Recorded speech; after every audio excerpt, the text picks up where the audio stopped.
Good morning, everyone. Happy Friday. I'm going to wait for you guys to tune in.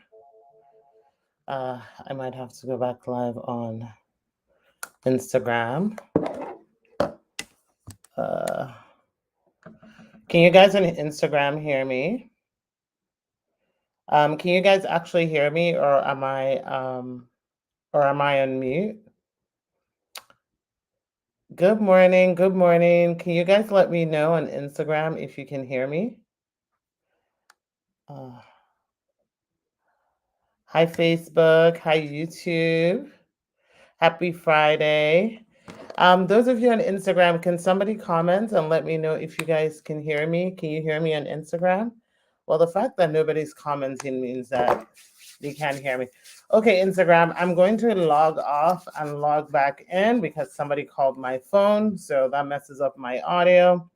Just give me a second. Um, okay, so can you hear me now? Okay, you can hear me now. Okay, good, good. So I don't need to log off. All right.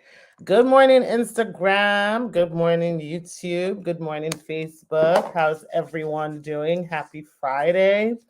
I hope you guys are having an amazing weekend.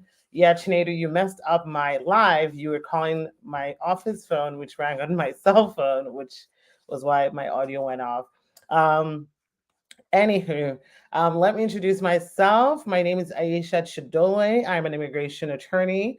I represent clients in all 50 states of the United States and internationally with their family immigration matter. So your location is not an issue. At our firm, you can call us to schedule a consultation at 407-995-6567. You can also send a WhatsApp to 404-333-8751.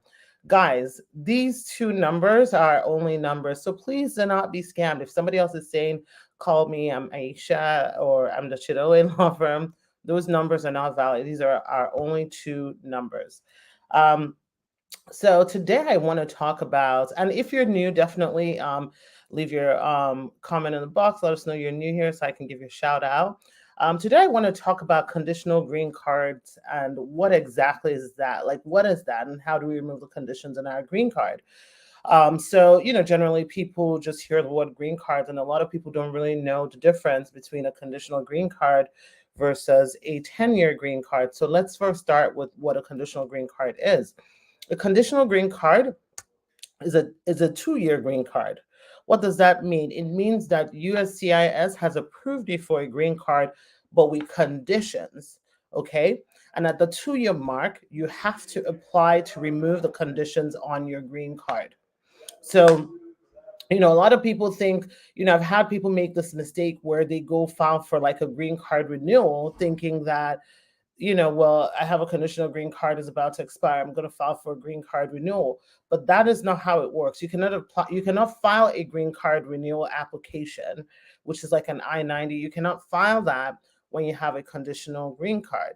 What needs to happen is that after you've had that green card for 2 years, you have to then apply for removal of conditions. Removal of conditions is very different from applying for renewal of conditions. There are a few ways in which you can remove your conditions. And when you're applying for removal of conditions, it is important that no matter which way you select, which I'll get into in a second, that you still show that you have a bona fide marriage. And it seems that the word bona fide confuses a lot of people.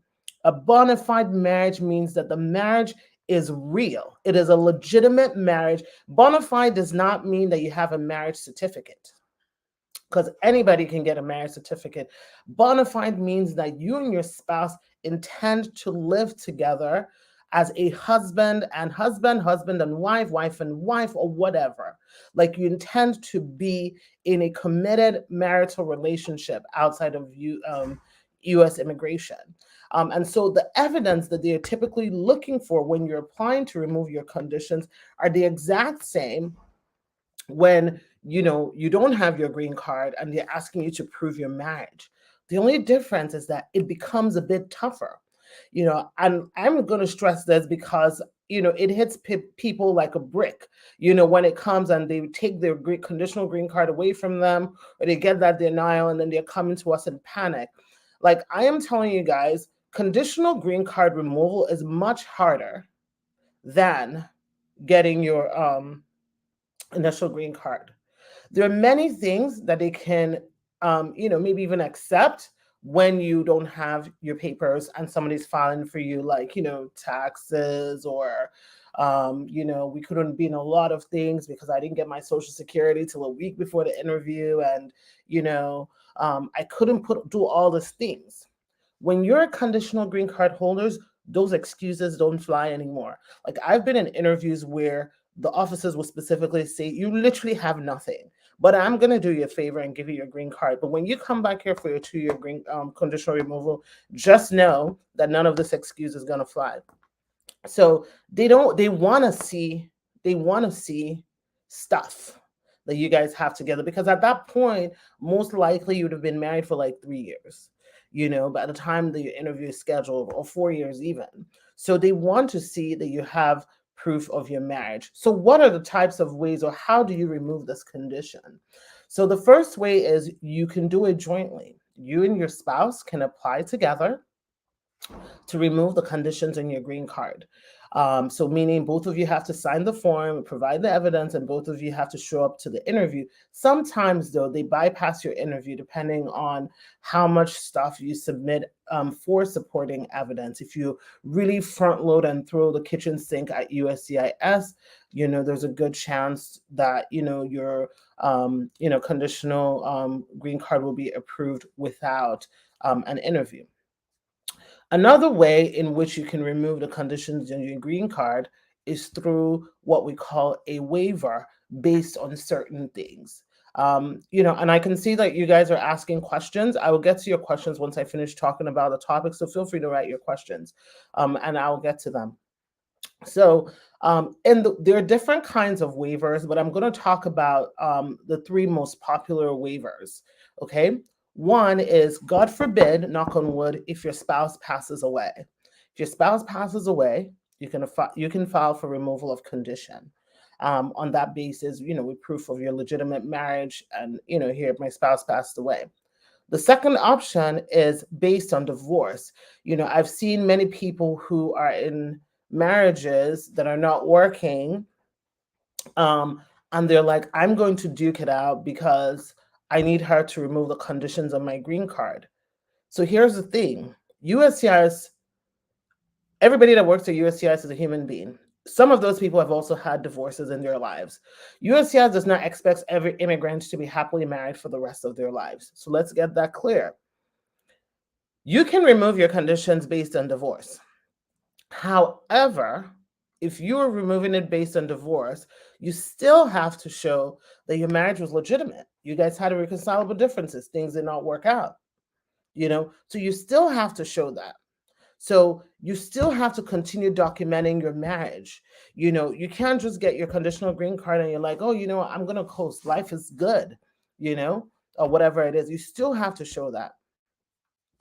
Another waiver that most people use when it comes to waivers is, if you qualify for this, if your spouse has been extremely cruel to you or abusive. In that case, you can still do the same thing where you request a waiver, meaning you're doing it by yourself, but you still have to show that your marriage was bona fide, that your marriage was legitimate. So, like, I cannot stop talking about that, because you can't just come to a conditional removal and all you do is fill out a form, which we've seen that atrocity happen. But a lot of times, people that do that is because they don't really understand the nuances or what is required. And I know I posted a funny TikTok yesterday about when people think that immigration is really about filling out forms. It's really not.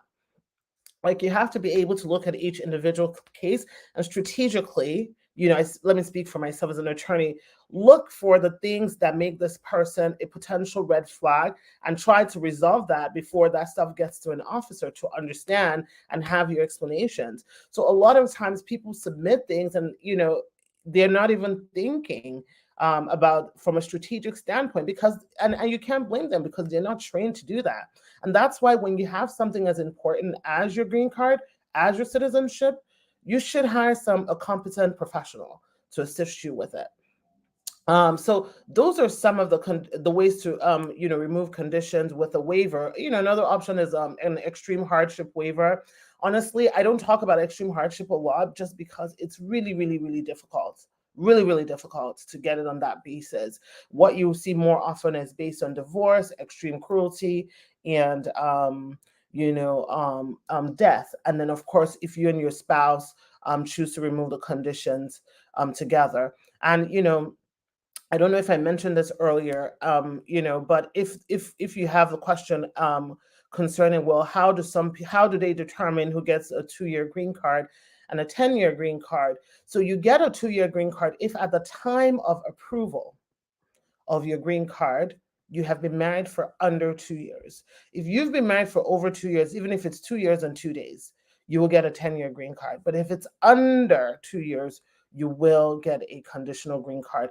And one last thing to point out, you know, if you're doing a waiver, usually you don't have to follow the timeline of removing your conditions at the 2-year mark. So, for instance, if your spouse is abusive or if you're filing a waiver based on divorce, you don't have to wait till you have your conditional green card for 2 years before you put in an application for removal. And even if the 2 years has passed and you forgot to do it, and it's 2 years later, and you can still put in the removal of condition application. So those are the waivers, basically sort of like exempt you from the time requirement as long as you've not already been sent into removal proceeding. If you've been sent into removal proceeding, then you obviously have to handle that removal proceeding. But if you've not, you can still submit an application. In fact, we've had a client who divorced and thought that they had a 10-year green card and found out 12 years later, and we put in a removal of condition 12 years later after they kept getting rejected, saying they didn't qualify for a renewal of their green card. And then the last thing I would say is that if you do get your green card approved, your conditions removed based on extreme cruelty, you'll be eligible for citizenship after 3 years. And you start counting the 3 years from the date in which you got your conditional green card. So typically, most people, by the time they approve their conditional green card based on extreme cruelty, they would have already had their green card for 3 years. So most people are almost immediately eligible unless they applied for their conditional green card super early, well before the 2 years. Okay. So let me take some questions. Good morning, Cleopatra from YouTube. Good morning, Justina. Happy Friday to you too. Good morning, Tanique. Good morning, Brandon. Okay, Chandel says, yes, we can hear you. The best lawyer in the world. Good morning. Good morning. Thank you so much. Good morning, Bolanley. Stephen Miller said, is it wise to get a lawyer for your permanent green card? Well, I would hope that you just listened to my live and I just said, yes, it is wise to get a lawyer. When you're dealing with things that are important, there are just certain things like, it's like if you have a heart condition, like, you could go to Google and read all the self-help and how to do this naturopathic stuff, but hire a professional, like, so you can have peace of mind, and somebody who sees hundreds of these and can possibly brainstorm and think about scenarios where they could go wrong, and stuff. The worst thing that most of us lawyers do not like, I'll speak for myself, is when a client just really tries to do patchy, when somebody just tries to just think that they're going to do this themselves and just mess up the whole thing. And then by the time they come to me, it's literally like there's no hope. Like what else? You've literally ruined your chances, But sometimes when you seek counsel, whether or not you choose to hire that lawyer, but seeking counsel to understand what it is, that's at stake, what is it that you have, what is it that you submitted, and all those things, it certainly is helpful. If I was in that situation, I would use a lawyer. Thomas Sunny says, is it safe to travel with a temporary travel permit with a pending, I'm assuming that means pending, with a pending valid case? Well, the answer is going to depend on if that person has, any cases against them, or any removal cases or anything like that? If the answer is no, usually you're able to travel. You're able to travel. As I always say, when you do travel on a travel permit, make sure that you always take a duplicate copy of everything.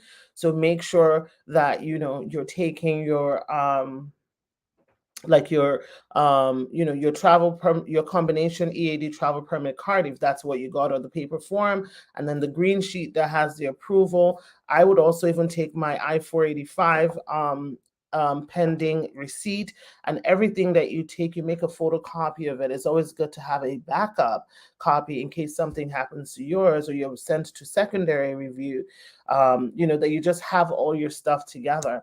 And let me just come back real quick. This question just reminded me of something that I wanted to talk about with conditional green card holders. Something that I frequently see from a confusion standpoint with conditional green card holders is that they'll say, oh yeah, I have a 2-year extension, like my green card expired or whatever it is. Oh, I got the 2-year extension, or in December, I got the 2-year extension from it in January. And this is because when you submit an application for removal of conditions, prior to September of last year, you would get an 18-month extension of your green card. And then after September, because of the backlog, they changed it to 24 months. But I want to point out something here that confuses a lot of people. This extension is not from the date that you receive it. This extension is from the date on your card when it expires. So if you're one of those people who applied late, let's say you applied 2 years late or something. I'm just using that as an example, and you got a 2-year extension. Your 2-year extension has technically expired. So in that case, you do not want to leave the country, without getting and going to InfoPass and getting a temporary I-551 stamp on your passport.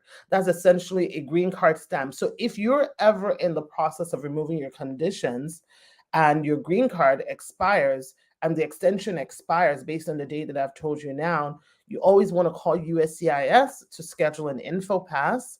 An InfoPass allows you to go into the field office and tell them you have a pending I-751 case, and then they will stamp your passport with a temporary green card for the next 12 months. This allows you to continue to work, and this continues to allow you to travel.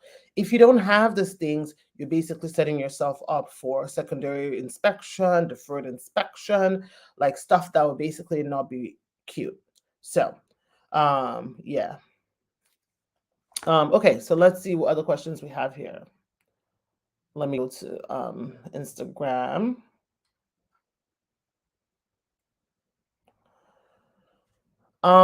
Good morning. Recently got an email from USCIS that my I-131 case is closed. What does it mean? Well, it means exactly what it means. Did they ask you for something? Well, when you say closed, you mean denied?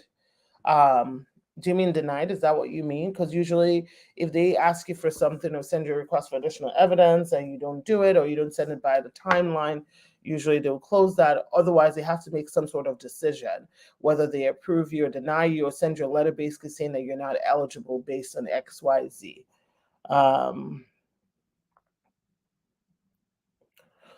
Samantha Braid says, how long can they take to make a decision on your case after an interview? There's absolutely no timeline for that. Like, it can take a matter of hours, a matter of days, a matter of weeks, a matter of months, a matter of years.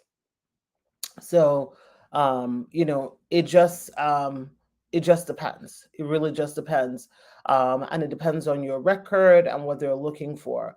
There are going to be people, of course, we always have people that when we go there, and as soon as I get in my car or that evening, I know that they're getting approved because maybe the officer had already indicated it.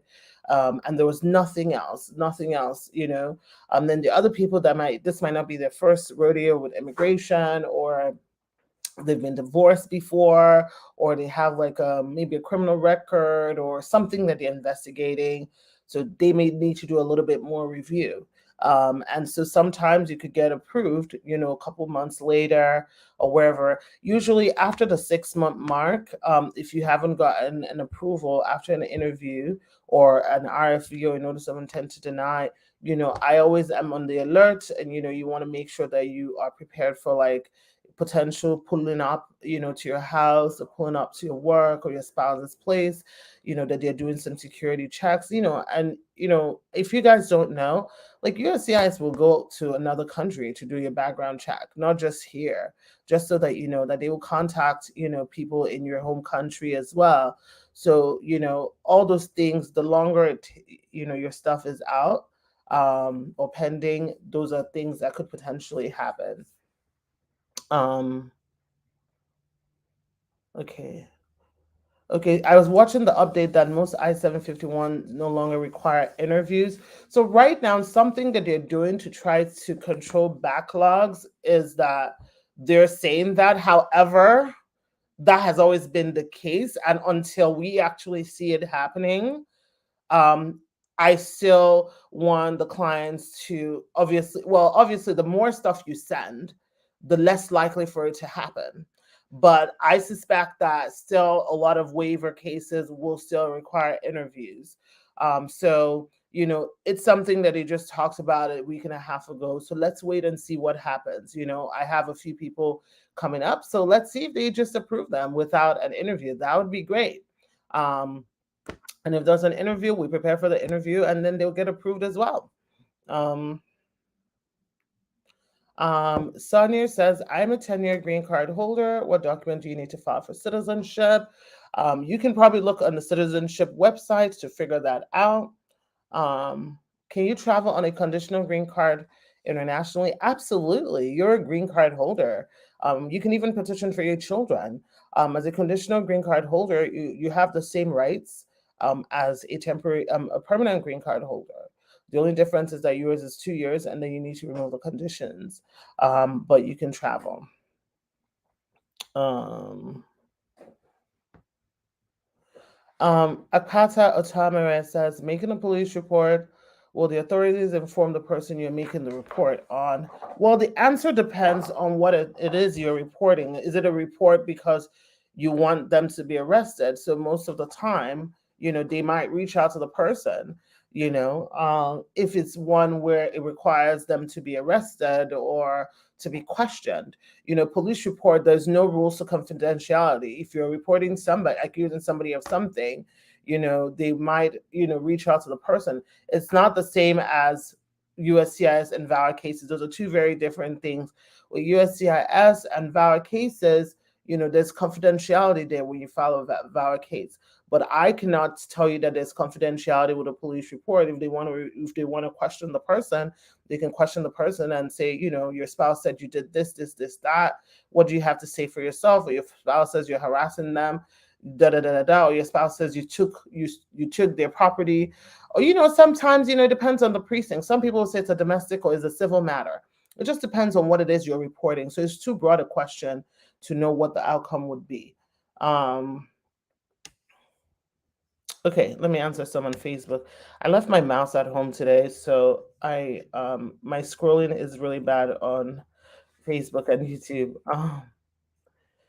Cleopatra says, how long after someone gets married can you file paperwork? There's no timeline, for you to file your paperwork. Just have your stuff in order when you file your paperwork. And obviously, if you got married and you apply a month later, you're not going to have as much bona fides as, say, maybe somebody who's been married a longer time.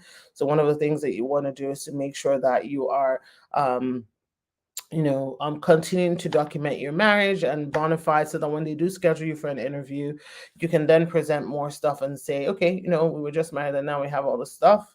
Here you go. Sarjo says, I did my interview for removal condition on my green card since August last year. Still didn't hear anything from them. What is the meaning of security check? Yeah, security check basically means that they're doing a background check on you and your marriage and making sure that it's legitimate. One of the things that you can do to speed up the process is ask for congressional assistance.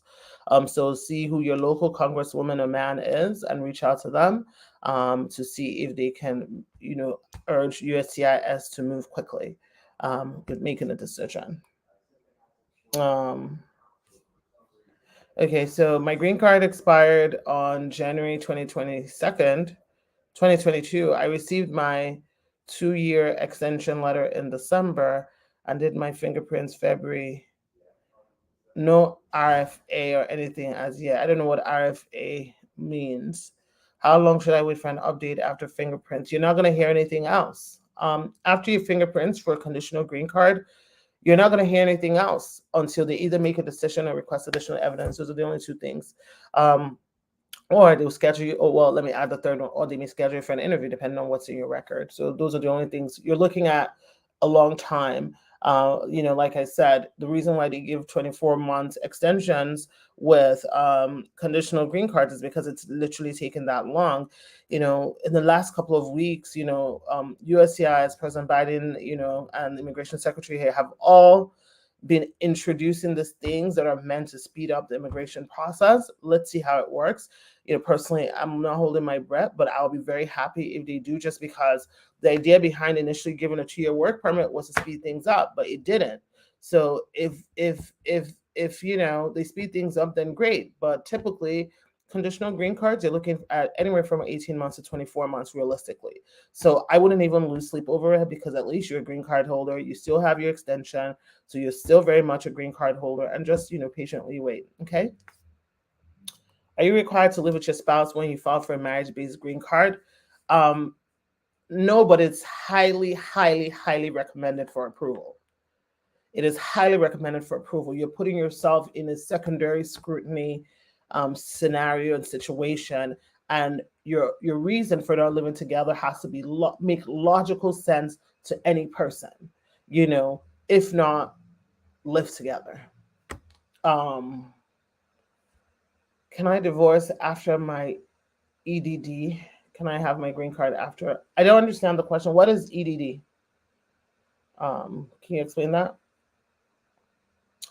What about an I-751 with a VAWA waiver? Okay, you mean an I-751 with extreme cruelty and abuse waiver.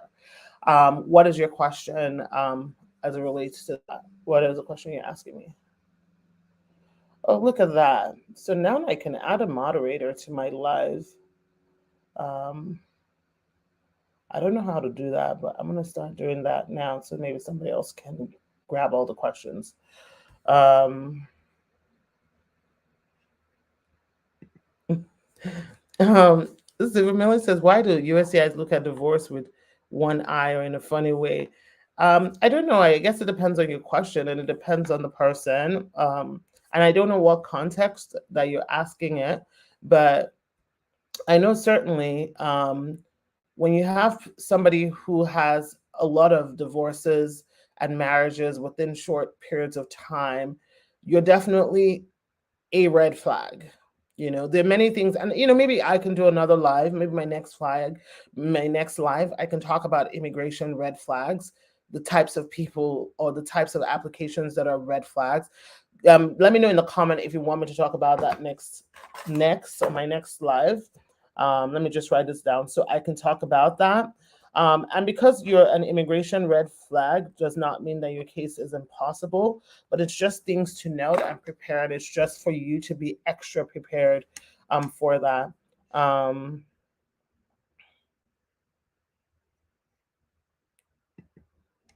um, Tina, what is your question? Will Chris Martins and me will marry? Um, I don't know what you're talking about. Um, Anywho. Okay, so let's see. I have a 10-year green card marriage, but most I have to file for citizenship before 3 years or after 3 years. So you become eligible for citizenship after 3 years of marriage and 3 years of your having a green card. I mean, you can generally file 3 months before the 3-year anniversary, like 90 days before, but that's your eligibility. Someone says, Abby says, after marriage, how long can you do a joint account? Do you mean how soon after marriage can you do a joint account? Right away. Like, what are you waiting for? Make sure, though, if you do a joint account, that you guys are actually using your account. Do not just get a joint account. Oh, I put $100 there, $200 here, $400 here. or whatever it is, but it's dormant. Make sure that you guys have an account that you guys are using consistently for things in the house, whether it's bills, groceries, shopping, Fashion Nova, Amazon, wherever you shop. You know, I always say this, being in the immigration system is unfair. And what I mean by that is, sometimes USCIS has unrealistic expectations for people, but this is one of those things that you just have to endure and persevere, until you get your green card. Meaning, there are couples who are not in the immigration process that don't want to have a joint bank account, right? It doesn't mean there's anything wrong with them, but when it comes to immigration, just because there's so much fraudulent stuff, there's just certain things that make them look at certain things as a red flag if there is no explanation. So yeah, I'll talk about red flags, but again, remember, a red flag is not necessarily a denial. It has to have a logical explanation.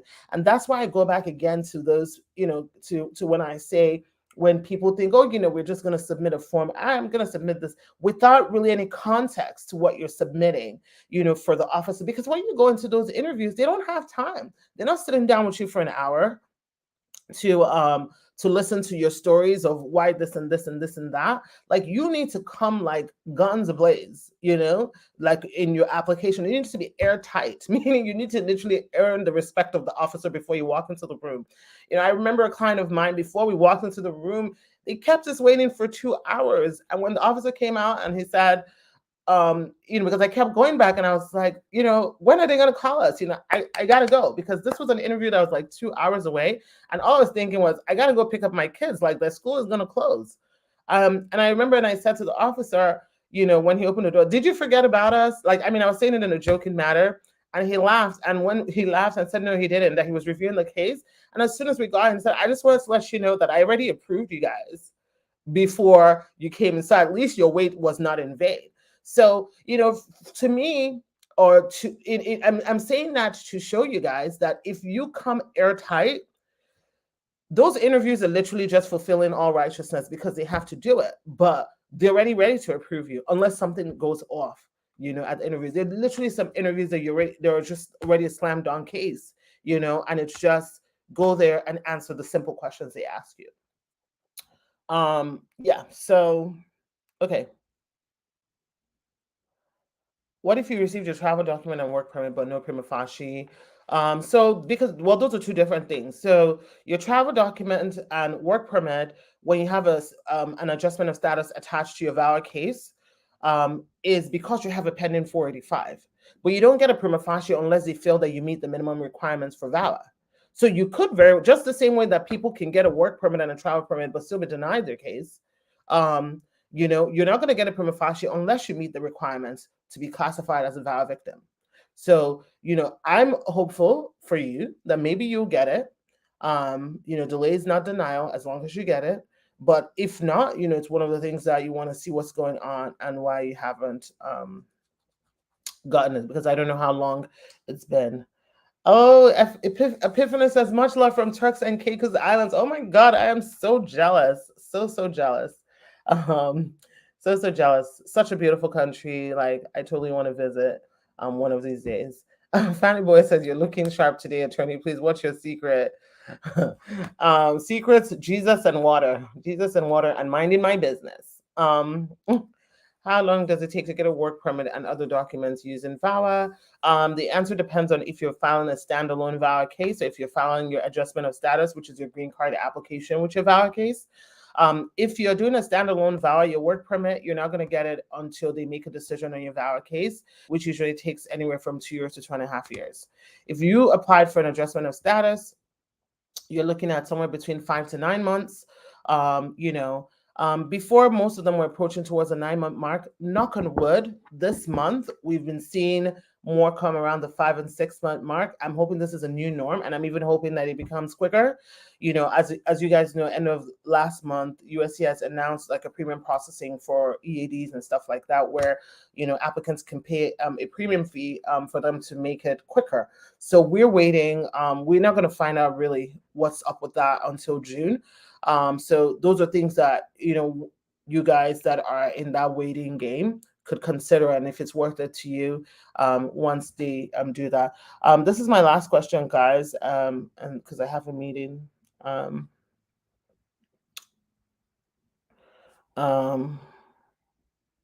um, so Sandy says, can you file for VAWA after already submitting forms for a marriage-based green card? Um, Absolutely. You can file a VAWA case even if you have a pending marriage-based case. We can work with you. We have many clients that are in that situation. If you are in that situation and you want to be evaluated, call the office 407-995-6567. Okay, guys, I have to jump off. I have a meeting right now with my staff. I hope you guys have a wonderful, wonderful Friday. On Tuesday, I will be talking about immigration red flags. That is one topic you definitely want to tune into. So share this video with your friends. Share my page with your friends so that they can be tuned in. Subscribe to my channel notification button. So I'll see you guys on Tuesday when I'm going to talk about that. All right, guys, have a good rest of your weekend. Bye.